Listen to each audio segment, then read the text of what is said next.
All right. Welcome back, YouTube, or folks watching this, obviously. So I got my hose on. The weather has seriously changed. It's gone from sunny to overcast and more windy. It's supposed to be more rain coming up, I think. But as far as the hose goes, poet, didn't know it. I got that on. I shaved a little bit of this corner piece off that was so sharp previously. I mean, it's pretty straightforward. I didn't feel I have to video any of that. And take that off, crack that line, and then this has to come through this little tang or this ear that's on your shock or strut, excuse me. So this piece had to feed through because that piece was too big to start from here, which it didn't matter, but feed one way one, and that one went over the top. I tied it back down, and I just kind of gravity bled it since I'm here by myself. Left that open and let the brake fluid come all the way through on its own. Hopefully it's not going to be a problem. If I have to, I can probably get home. I only live about 7 miles from here,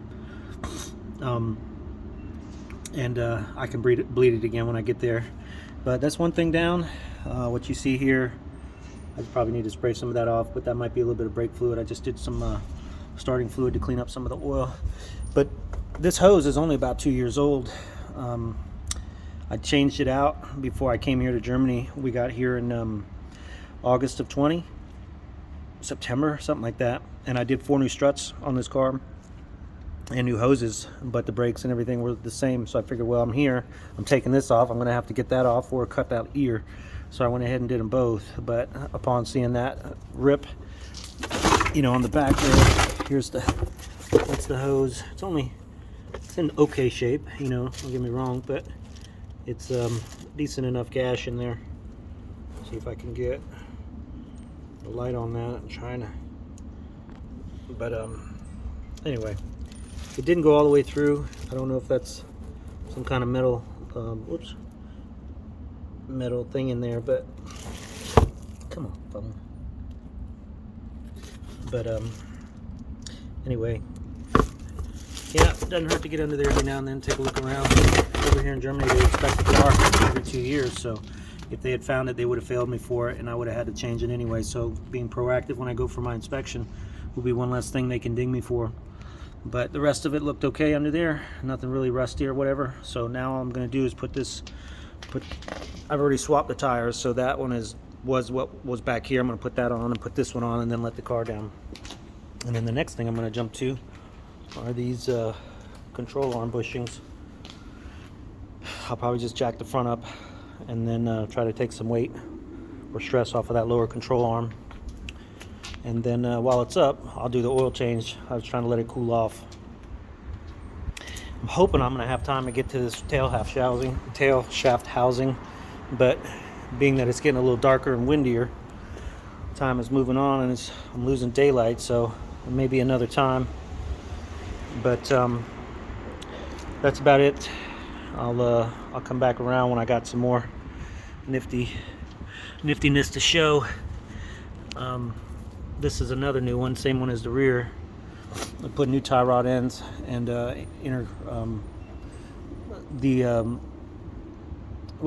and outer tie rod ends have been replaced, and then the ball joints here on the front. But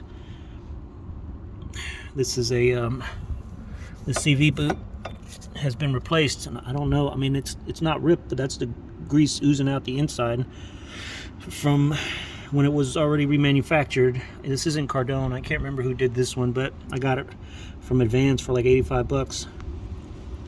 But I'm slowly but regularly wiping this grease off that's flinging out. I don't know, I mean, 85 bucks, I guess you get what you pay for. But these are my hoses here that I swapped as well at the same time when I did this strut. And then had Subaru align it, and I guess the Subaru tech was like second day because he did a shitty job.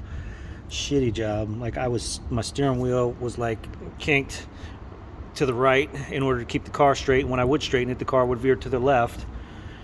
So, and I think it was like a week later, this thing was on a boat coming to Germany, so I didn't get to take it back, and I just had a shitty experience. So I tried to have it realigned over here, not by the dealership, but by an on-base auto place here, and they did an even worse job. So I'm losing all my faith in anybody who can align cars, but they try to do a four-wheel alignment, and as you can see, this is the rear tire from there, and the edge of this is like horrendously, it's like they aligned my tire to be, you know, riding on the edge there, or they made it so where it's canked inwards. They changed the I guess that's the casper and the camber. You know, the camber is the in and out, and maybe the caster is the up, you know, the inside and outside, the way it leans. And this tire, I mean, only had a couple hundred miles on it and already looked like it had been rounded over. So I've swapped it to the front, but I made some adjustment in the back, and I tried to go back to what looked like where it was last, like some of the wear marks. So I'm kind of doing the best I can to try to keep these tires from not being wore out so fast. I mean, they're almost, I wouldn't say almost on the wear bar, but they're, you know, for snow, I think they recommend 4 millimeters, but just trying to get what last little bit of life out of these before I cank them. But so now I put the front tire to the rear, and this one here is the rear going to the front. So let's see how the front one does after a few hundred miles. But yeah, that's it. Good stuff. Always something fun. I did put a 4-in-1 header on this car that I got off of eBay. Kind of header wrapped it, but, and then I did a Stromung high flow cat mid pipe thing, and then and I think I also, so that's their high flow cat, you know. So this came off of eBay, 4-in-1, and then I bought the Stromung from there to there. And then I can't remember who I got the mid pipe from. That might have also been Stromung, because I think they're both 2.5 inch, and so is that. But then it goes back to the stock diameter at the muffler. That's the stock muffler. And this is all stainless, which is what I wanted here in Germany, so it wouldn't rust quickly. But you can see there's some surface rust on there, but it's nothing major. I need to rewrap some of this. The front of it all came off. Let me see. I'll show how that. So yeah, you can see I threw some magnets on the bottom here on the outside of my oil pan too to help. Since this motor only had like 25,000 miles, I try to, you know, some of the wear as the parts, you know, wear together, any of that metal.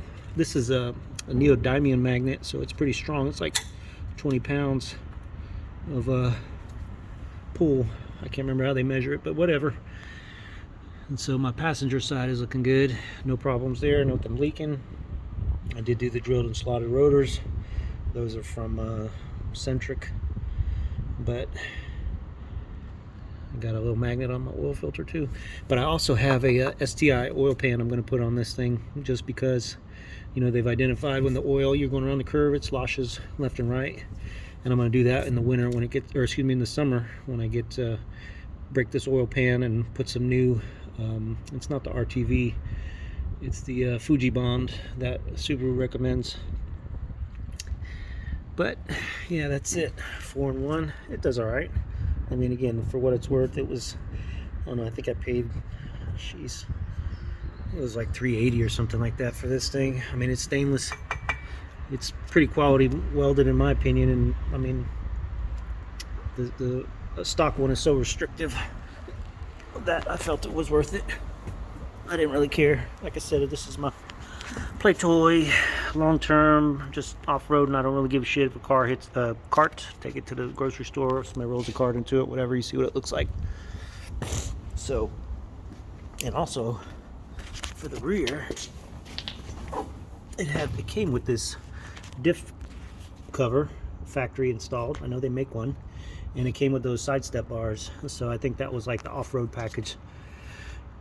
I can't remember what it's called, custom appearance something or other, but I thought that was cool that it already had the diff guard on it and the rock climbing slider bars, whatever.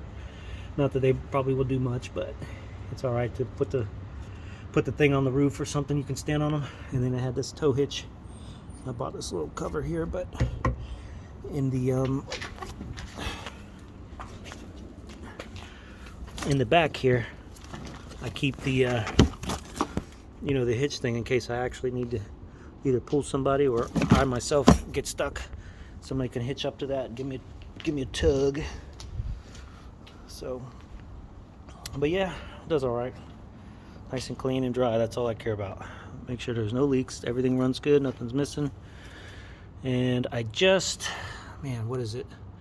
I've got 202, and I changed this motor when the odometer had 175. So I'm coming up on almost 30,000 on this remanufactured motor from Engines US, and it's run good. I really don't have much to complain about.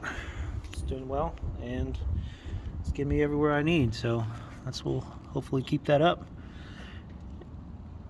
All right, that's it for now. I'll pause this.